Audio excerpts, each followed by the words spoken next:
Ça commence par un trompe-l'œil villa en pain et une femme en portrait. Elles sont d'ailleurs près d'une centaine, inconnues ou célèbres, représentées ici depuis la préhistoire jusqu'à aujourd'hui.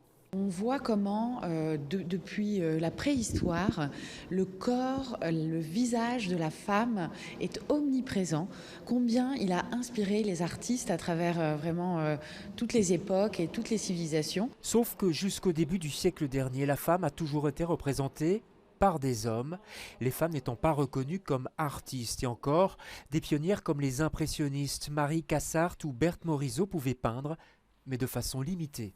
Elles sont en fait soumises à ce qu'on appelle la peinture de ménage, c'est-à-dire qu'elles sont autorisées à représenter l'univers domestique dans lequel elles sont confinées, des portraits d'enfants, des natures mortes, des paysages. Mais cette expo intitulée Portrait of a Lady propose aussi un large aperçu de portraits de femmes faits par des femmes contemporaines à travers des peintures, des photos ou encore des vidéos. Fini les poses lascives et soumises qu'on avait l'habitude de voir.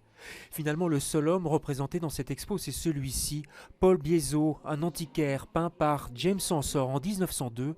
Une occasion rêvée pour le peintre ostendé de montrer en un seul tableau toutes les représentations des femmes dans l'histoire de l'art depuis l'Antiquité jusqu'au début du XXe siècle. Des toiles faites par des hommes pour être vendues à d'autres hommes, une sorte de circuit fermé.